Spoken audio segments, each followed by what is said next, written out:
नमस्कार, आप देख रहे हैं ग्रेटर जम्मू और मैं हूं आपके साथ नीतू सिंह। सुर सफर के नए एपिसोड में आप सभी दर्शकों का स्वागत हो। बात अगर की जाए संगीत की, तो संगीत का सीधा ताल्लुक रूह से होता है, चाहे वो गाने वाला हो या बजाने वाला। आज मैं आपकी मुलाकात करवाने जा रही हूँ सुर सफर के इस एपिसोड में रवि रघुवंशी जी के साथ, जो शहनाई वादक हैं और 24 साल हो चुके हैं इन्हें शहनाई बजाते हुए। और बात की जाए अगर G20 की, तो G20 जब कश्मीर में उस G20 हुआ तो रवि रघुवंशी जी भी थे जिन्होंने शहनाई को जो है वहां पर सुर दिया। तो करते हैं एक छोटी सी मुलाकात, जानते हैं कि ये जो सफर है, सुर का सफर, ये कैसे शुरू हुआ और अब ये अपने सुर के सफर को किस तरह से देखते हैं। तो चलिए करते हैं एक छोटी सी मुलाकात। रवि जी, आपका ग्रेटर जम्मू के चैनल में स्वागत है। Thank you so much Neetu ma'am, आज आपने मुझे यहाँ मौका दिया अपने बात रखने का, अपने इंस्ट्रूमेंट को आप सभी के सामने रखने का। Thank you so much. Shehnai की बात की जाए तो अक्सर देखा जाता है कि शादियों की शुरुआत जो है शहनाई से होती है। बड़े बड़े फंक्शंस, सरकारी फंक्शंस में भी शहनाई जो है अपना रोल प्ले करती है। आपका सफर 24 साल पहले शुरू हुआ, किस तरह से ये सफर के बीच में क्या रुझान था? क्या शुरू से ही आप शहनाई वादक बनना चाहते थे? देखिए मैम, जहाँ तक शहनाई की बात है तो ये मेरे दादाजी भी शहनाई प्ले करते थे, लेट श्री गरीबदास जी। मैंने उनसे भी शुरुआत उन्हीं से की है। और उनके बाद मेरे पिताजी लेट श्री तरसेम लाल जी, वो भी ऑल इंडिया रेडियो में थे। तो मैं सीखने की कोशिश करता था कभी, लेकिन सीख नहीं पाया, या दादाजी ने एक बार मुझे थोड़ा सा शहनाई का सारेगामापा बताया तो मैं कोशिश करता था सीखने की, लेकिन जब तक पूरी गाइडेंस प्रॉपर नहीं मिले तब तक इंसान नहीं सीख सकता। तो एक बार सन 2000 की बात है और जनवरी फरवरी की बात है, तो मैं सुबह उठ के तो ऐसे ही शहनाई बजा रहा हूँ, तो मेरे पापा जी ने मुझे देखा कि ये शहनाई बजा रहा है, इसका इंटरेस्ट है। तो उन्होंने मुझे सारेगामापा की थोड़ी सी सरगम बताई कि बेटा इसको सरगम को प्ले करो करते करते। तो मैंने कहा ठीक है, मेरे को इंटरेस्ट बन गया। मैंने आधा घंटा 1 घंटा मैंने प्रैक्टिस की उसकी। फिर मेरे को हाथ में थोड़ी थोड़ी दर्द होने लगी। मेरे पापा कहते हैं ये बड़ा टफ इंस्ट्रूमेंट है, इसकी आपको मेहनत करनी पड़ेगी। तो मैं थोड़ी थोड़ी बीच में मेहनत करता रहा। तो हमारी किस्मत ख़राब थी कि हमारे पिताजी नहीं रहे इस दुनिया में। सन 2000 की बात है। तो जैसे ही उनकी डेथ हुई तो थोड़ी देर के बाद मुझे लगा कि नहीं, उनका एक इंस्ट्रूमेंट ऐसे रह जाएगा घर में, तो मुझे उसको प्ले करना चाहिए। मेरी मदर मुझे हमेशा इनकरेज करते थे कि बेटा नहीं, पापा का इंस्ट्रूमेंट है, इसको ऐसे अधूरा नहीं छोड़ना है। फिर मैं प्रैक्टिस करता गया। सभी लोगों को, कोई भी हमारे घर में आता था सुनने के लिए, तो मैं बोलता था देखो ज़रा मेरी शहनाई ठीक लग रही है सुनने के लिए। तो बाई चांस ही एक फंक्शन, एक मैरिज फंक्शन था जिसमें मुझे बॉम्बे से वो लोग आए थे। उन्होंने मेरे पापा जी के साथ ऑलरेडी बात की थी 2-3 साल पहले। तो हमारे घर पे आए, कहते वो तरसेम जी कहाँ हैं? तो मेरी मदर कहते उनकी तो डेथ हो गई। उन्होंने हमें प्रॉमिस किया था कि हमारी बेटे की शादी है तो आप ऐसे करोगे। मेरी मदर कहते कि हाँ मेरा बेटा प्ले करेगा, कोई बात नहीं। मैं बड़ा छोटा था, मैं 13 साल का था, 13.5 साल का था। तो करते मैम, आज भगवान की दया से आप सभी को पता है, जैसे अभी G20 में परफॉर्म किया है, ऑल इंडिया रेडियो में भी मैंने इनकी 60th एनिवर्सरी जब यहाँ अभिनव थिएटर में हुई जी। मैंने शुरुआत मेरे ही शहनाई से हुई। उसके बाद all India devotional song competition जो कटरा में चलता है हर साल, उस प्रोग्राम की शुरुआत हमारी ही शहनाई से होती है। तो हमारे शहनाई का जो ग्रुप का नाम है वो TL शहनाई ग्रुप के नाम से, वो मेरे पिताजी का नाम तरसेम लाल जी के नाम से ही है। तो आज मैम आपके सामने जो भी हैं उन्हीं का ही आशीर्वाद है, माँ सरस्वती का आशीर्वाद है जी। जैसे आपने कहा कि आपने अपने फादर साहब से सीखा था शहनाई का। शहनाई बहुत ही अपने आप में एक टफ इंस्ट्रूमेंट है। लोगों को शायद लगता है कि शहनाई बजाना बहुत आसान है, लेकिन ऐसा कुछ नहीं है। आपका सफर चलता रहा, G20 में आपने परफॉर्म किया, बड़े सारे प्रोग्राम जब यहाँ पर होते हैं वहां पर आप परफॉर्म करते हैं, लेकिन ओवरऑल आप जम्मू में शहनाई वादक या शहनाई को किस तरह से देखते हैं? क्योंकि यहाँ पर इसका इतना चलन नहीं है, जैसे साउथ या राजस्थान जैसे एरिया जो क्षेत्र है वहां पर बहुत ज्यादा इसका चलन है। मैम मैंने वही आपको बताना चाहूँगा कि जो सुनने वाले हैं ना, वो शहनाई सुनते ही हैं आज भी। शायद उन्हीं की वजह से आज रवि रघुवंशी को 2-4 लोग जानते हैं मैम। जो सुनते हैं वो सुनते हैं, और एक क्लासिकल का शहनाई पे अपना ही एक माहौल बन जाता है। आपने सुना होगा, अब तो मुझे कुछ टाइम से मुझे फोक में शहनाई बजाने का मौका मिल रहा है। जैसे मैंने आपको बताया G20 में मैंने परफॉर्म किया, उसमें मैंने फोक का ही थोड़ा सा एक सिस्टम से हमने फोक शहनाई ही बजाई है। तो मोस्टली जो शहनाई इंस्ट्रूमेंट है वो क्लासिकल इंस्ट्रूमेंट है। तो आज भी मैम जो क्लासिकल सुनने वाले लोग हैं वो शहनाई ही प्रेफर करते हैं अपनी मैरिज में, या कोई गवर्नमेंट प्रोग्राम हो वहाँ पर शुरुआती में शहनाई को प्रेफर करते हैं, क्लासिकल शहनाई को। जी। तो G20 में आपने जब परफॉर्म किया तो उस समय कैसा लगा, क्योंकि बहुत बड़ा फंक्शन था, डेलीगेशन पहुंची हुई थी देश विदेश की यहाँ पर, और ऐसे में खुद को परफॉर्म करना शहनाई वादक के रूप में, वो समय कैसा था? बहुत अच्छा समय था मैम मेरे लिए। तो एक बहुत बड़ा एक मंच मुझे मिला। श्री बलवंत ठाकुर जी जो पद्मश्री हैं हमारे जम्मू के, renowned, everybody knows about Balwant Thakur sir, और उन्होंने मुझे इस लायक समझा और मुझे प्लेटफॉर्म दिया। और मैं आपके चैनल के माध्यम से उनका भी तहे दिल से शुक्रिया अदा करूंगा, और साहिल नाथ जी जिन्होंने मुझे मौका दिया, कि जिन्होंने मुझे इस लायक समझा कि सभी इतने टॉप म्यूजिशियंस थे और उनके बीच में मुझे बिठा के, राकेश आनंद जी जो फ्लूटिस्ट हैं हमारे जम्मू के टॉप, और बहुत सारे अच्छे म्यूजिशियंस हैं, मैं सभी का नाम, सूरज सिंह जी हैं हमारे साथ थे हमारे साथ, और विजय आनंद जी ढोलक पर थे। मतलब बेहतरीन म्यूजिशियंस सभी, उनके बीच में मुझे बजाने का मौका मिला, और मैं अपने आप को बड़ा सौभाग्यशाली समझता हूँ कि मैं इस लायक और इस लेवल पर बजा के आया हूँ। जी सर, आपसे एक बड़ा पर्सनल सवाल जानना चाहूँगी। मैंने और भी बहुत सारे कलाकारों के साथ इंटरव्यू किया है, जब भी हमारी बातचीत आती है कि जम्मू में टैलेंट की कमी नहीं है, बहुत ज़्यादा है टैलेंट है, लेकिन कहीं ना कहीं प्लेटफॉर्म जो है वो उन्हें नहीं मिल पाता, और वैसी अगर प्लेटफॉर्म मिल जाए तो शायद जैसे बाहर के जो आर्टिस्ट हैं उन्हें उपलब्धियाँ मिली हैं, जम्मू में भी जो टैलेंट है वो कभी पीछे नहीं रह पाएगा। आपका इसके बारे में क्या कहना है? मेरा कहना बड़ा साफ है। मैं ऑलरेडी ग्रेटर जम्मू के साथ काफ़ी इंटरव्यूज़ भी कर चुका हूं, और मैम आपके चैनल के माध्यम से ये बताना चाहूँगा कि ये जम्मू के लोग जम्मू को ही प्रमोट नहीं करना चाहते हैं। इसमें कहीं ना कहीं हमारा अपना ही कसूर है कि पंजाब में आपने देखा होगा कि एक छोटा आर्टिस्ट होगा ना, जो आज जिसने शुरू किया अपना करियर, उसको चाहे बड़े लेवल का आर्टिस्ट होगा ना उसको प्रमोट करेगा। लेकिन जम्मू का ये एक सिस्टम चलता आ रहा है कि कोई भी आर्टिस्ट होगा, आज भी आप मेरा यूट्यूब चैनल, मैं एज सिंगर आपसे बात कर रहा हूँ कि मैं सिंगर, मेरे काफ़ी सारे डिवोशनल सॉन्ग्स हैं और सॉन्ग्स काफ़ी हैं, तो मतलब आप देखेंगे कि गिना चुना एक दो म्यूजिशियन होगा जिसने कमेंट किया होगा। मतलब म्यूजिशियंस, सिंगर एक दूसरे को सपोर्ट नहीं करते यहाँ पे, यही सबसे बड़ा ड्रॉबैक है मुझे लगता है जम्मू का। तो मुझे लगता है कि उन चीज़ों को सबको भूल के और एक भाईचारा, एक अपनापन दिखाने की ज़रूरत है कहीं ना कहीं। और मुझे लगता है आर्टिस्ट को ज़्यादा प्रमोट वही चीज़ करेगी, जब हम एक दूसरे को प्रमोट करेंगे तो बाकी जो डिपार्टमेंट्स वाले हैं हमें खुद ब खुद हमें प्रमोट करेंगे। सर, आप शहनाई वादक भी हैं, आप सिंगर भी हैं, बहुत सारे आपके सॉन्ग्स जो हैं वो रिलीज भी हुए हैं। कुछ एक सॉन्ग जो आपके दिल के बहुत अजीज हो, जो आप अक्सर गुनगुनाते हो, हमारे दर्शकों के लिए 2 लाइन हो जाए। जी जी, वो एक गाना मैंने रेडियो में गाया था, बड़ा सारा हिट हो गया, मुझे काफ़ी लोगों ने बोला कि नहीं ये गाना बहुत अच्छा। फिर मैंने उसको फर्स्ट सॉन्ग मैंने उसी को रिकॉर्ड किया पहले, और इतना अच्छा रिस्पॉन्स आया उसका, वही गाना मैं आपके सामने। प्लीज़। मेरा एक डोगरी सॉन्ग है जिसका नाम है राजे जम्बू लोचन ने बसाया जम्मू शहर जी, और वो मेरा पहला सॉन्ग था जो कि यूट्यूब में मेरा फर्स्ट सॉन्ग वही मैंने रिलीज़ किया था, और बड़े सारे लोगों ने उसको काफ़ी सारा प्यार दिया। और ऑल इंडिया रेडियो में सबसे पहला मैंने वो जब सॉन्ग गाया था तो मुझे उसका बहुत ज़्यादा प्यार मिला। फिर लोगों के कहने पर मैंने उस सॉन्ग को रिकॉर्ड किया। मैं आपके सामने 2 लाइनें उसकी रखूँगा। राजे जम्बू लोचन ने, राजे जम्बू लोचन ने बसाया जम्मू शहर जी, बसाया जम्मू शहर जी। शेर बकरी किट्ठे पानी, शेर बकरी किट्ठे पानी, पींदे है 2 पैर जी, पींदे है 2 पैर जी, पींदे है 2 पैर जी। राजे जम्बू लोचन ने बसाया जम्मू शहर जी, बसाया जम्मू शहर जी। बहुत ही खूबसूरत आवाज़ है सर आपकी। Thank you. सिंगिंग के क्षेत्र में आप, जैसे आपने कहा कि आपने गाने भी बहुत सारे गाए हैं, आप शहनाई वादक भी हैं, तो कभी इसमें मिसमैप नहीं हुआ कि हाँ मुझे किस तरफ जाना है, शहनाई का या सिंगिंग, दोनों पैरेलल ही चल रही हैं दोनों? देखिए मैम, मुझे लगता है बचपन में जब मैं शुरुआती दौर में जब बच्चा एक बातें करता है तो मुझे लगता है सबसे पहले मैंने गाना ही गाया था।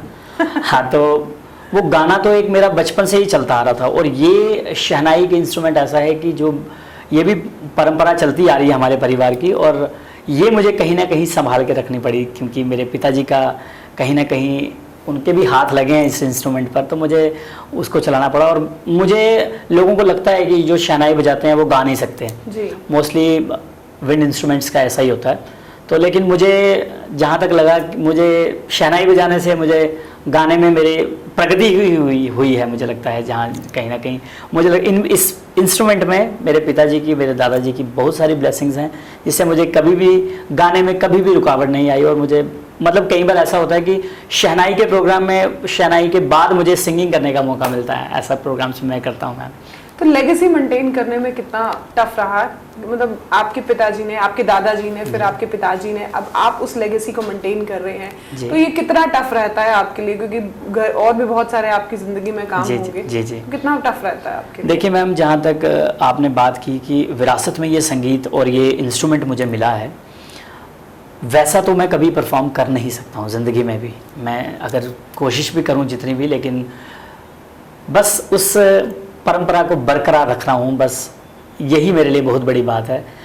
कि बहुत मुश्किल है कभी इस इंस्ट्रूमेंट को पकड़ के, मैम इतनी शिवरिंग होती है कि नहीं यार, इतनी बड़ी महान हस्तियों का मैं बच्चा हूँ, सिर्फ उस इंस्ट्रूमेंट को पकड़ता हूँ तो मेरे लिए बहुत बड़ी बात है। बजाना बुझना मुझे कभी आ नहीं सकता, और ना ही मैं कभी इतनी ज़रूरत कर सकता हूँ। बस बैठ के उनका इंस्ट्रूमेंट पकड़ता हूँ तो बस उनकी आशीर्वाद मुझे वहीं से मिल जाता है मैम। जी। शहनाई की अगर बात की जाए तो आपकी सांसों का बहुत बड़ा रोल रहता है, क्योंकि सांसों के माध्यम से ही आप शहनाई को सुर दे पाते हैं, और आगे उंगलियां जो हैं वो उसे एक सुर के रूप में बदल देती हैं। जी। तो जब आपने नया नया शुरू किया, क्योंकि फादर साहब जैसे आपने कहा कि वो जल्दी ही उन्होंने अलविदा कह दिया, उसके बाद आपने उस लेगेसी को मेंटेन भी रखना था, क्योंकि आपके अंदर भी वो था कि मैं उस लेगेसी को मेंटेन करके रखूं। फिर उसके बाद आपने किनको गुरु माना और फिर इसको आगे बढ़ाया?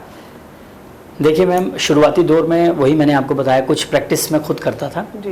तो खुद करने के बाद मेरे फादर साहब जी के गुरुजी थे उस्ताद हफीज़ अहमद ख़ान साहब, वो जो दिल्ली घराने से थे, वो उनके ही शिष्य हैं राजेंद्र प्रसन्ना जी, जिनको आप सभी जानते हैं एज ए फ्लूटिस्ट और शहनाई वादन भी हैं वो। तो उन्होंने सन 2002 में मुझे आके जब मेरी शहनाई सुनी और उन्होंने मुझे बोला कि रवि आप मेरे पास आओ दिल्ली में, तो मैंने 3-4 मंथ्स की ट्रेनिंग जो है उनसे भी ली।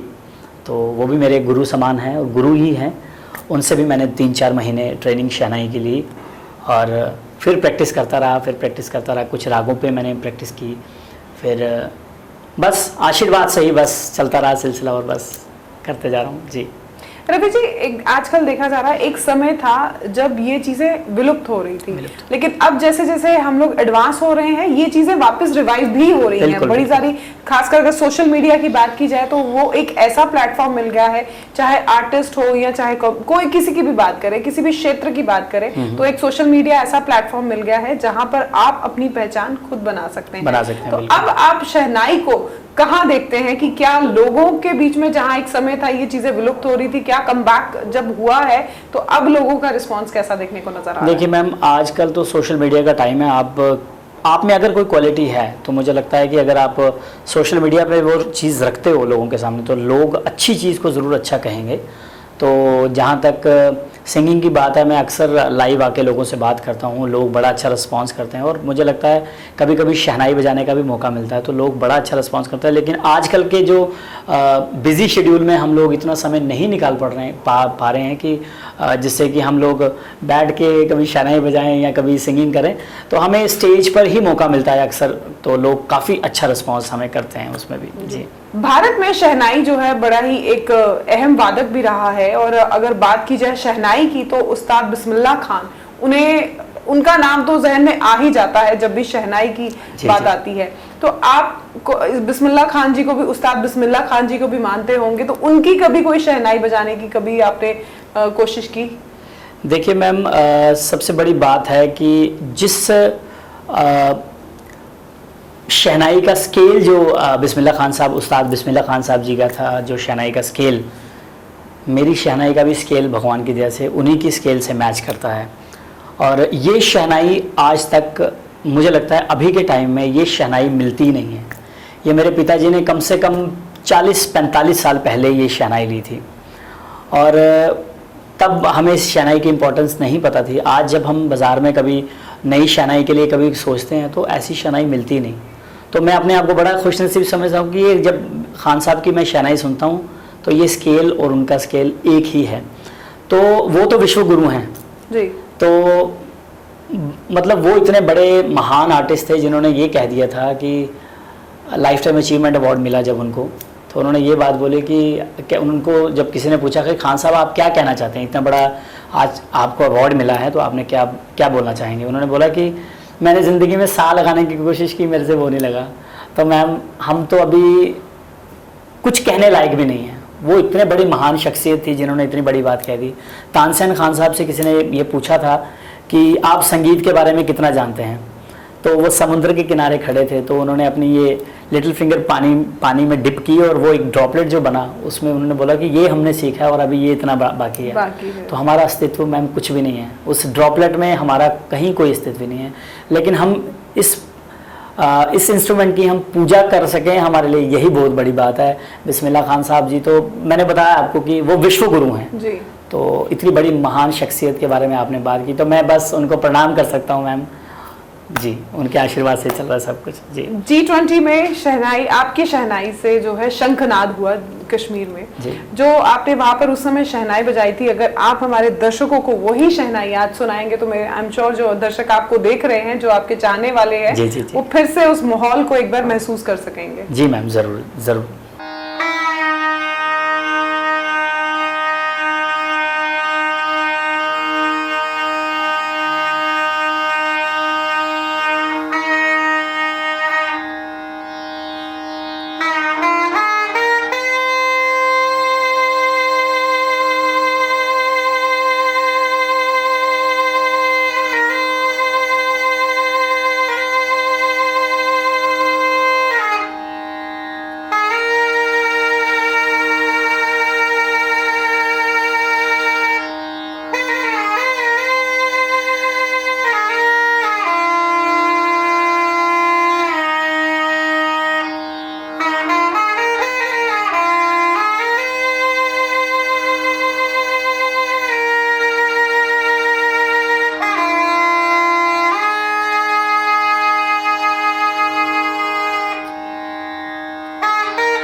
तो रवि जी, आप अपने दादाजी को और अपने पापा को अपना आइडल मानते हैं, तो जी। कभी उनकी बजाई हुई ये धुन कभी आपने कोई सोची हो कि जो बड़ी टफ लगती हो, लेकिन आपने कभी प्रयास किया हो कि शहनाई पे मैं ये कोशिश करूंगा इसको बजाने की?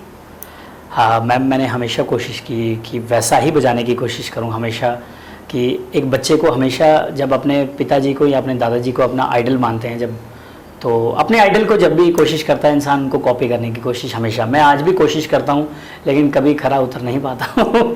हमेशा मुझे लगता है कि मुझे ऐसे ही हमेशा कोशिश करनी पड़े उनके मार्गदर्शन पर चलने की, कि मैं उनके जैसा कभी बजा सकूँ। तो ये प्रयास मेरा हमेशा जारी रहेगा। जी मैम। एक आखिरी सवाल आपसे जानना चाहूंगी, शहनाई को हमने सिर्फ आज तक मेल को ही देखा है कि जो मेल होते हैं वो ही ज्यादा इसमें तवज्जो देते हैं। कभी ऐसा मन में आया कि लड़कियां क्यों नहीं इसमें अपना ध्यान लगाती, कि लड़कियां भी आजकल हर फील्ड में आगे हैं? मुझे लगता है कि अगर लड़कियां भी आएंगी तो बहुत अच्छी बात है, लेकिन मैंने भी आज तक मैम शहनाई किसी लड़की को बजाते देखा नहीं है। तो उम्मीद करता हूं कि कभी ऐसा हमें देखने को मिले कि शहनाई एक लड़की भी बजा सके। जी बस अब आखिरी में आपसे एक बार फिर से शहनाई सुनने का मन कर रहा है, और गाने के साथ साथ एक छोटी सी शहनाई वो भी आप हमारे जाते जाते आपका एक गाना भी सुनना चाहते हैं, और दर्शक हमारे जो हैं वो भी शहनाई को एक बार फिर से सुनना चाहेंगे, क्योंकि वाकई में जो मैंने सुना है, जो दर्शक सुन रहे हैं, ये बहुत ही मजेदार था। आप जब बजा रहे थे मुझे लग रहा था मैं किसी और ही दुनिया में मगन हूँ। जी जी जी। तो एक आखिरी बार एक आखिरी सॉन्ग जो आप बहुत आपके दिल के नजदीक है, और साथ ही साथ शहनाई जो आप चाहते हैं कि मैं अपने पापा या दादाजी की तरह बजा सकूं, लेकिन कभी, जैसे आपने कहा, मैं कोशिश करता हूं लेकिन कभी पूरी नहीं हो पाती। हाँ जी, मैं बिल्कुल कोशिश करूँगा। जहाँ तक सॉन्ग की बात है मैम, मैंने बचपन से रफ़ी साहब को ही गाया है जी। और आज जम्मू में हमें हर प्रोग्राम्स में डोगरी ही गाने का मौका मिलता है, और कभी कभी मतलब जो प्राइवेट हमारे फंक्शंस होते हैं वहाँ पर मैं बॉलीवुड सिंगिंग ही करता हूँ, मेरी स्पेशलिटी है इसे कह सकते हैं।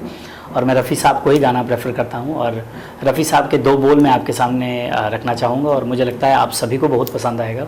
वो एक बड़ा अच्छा अंतरा है एक सॉन्ग का, तो मैं आपके सामने रखूँगा।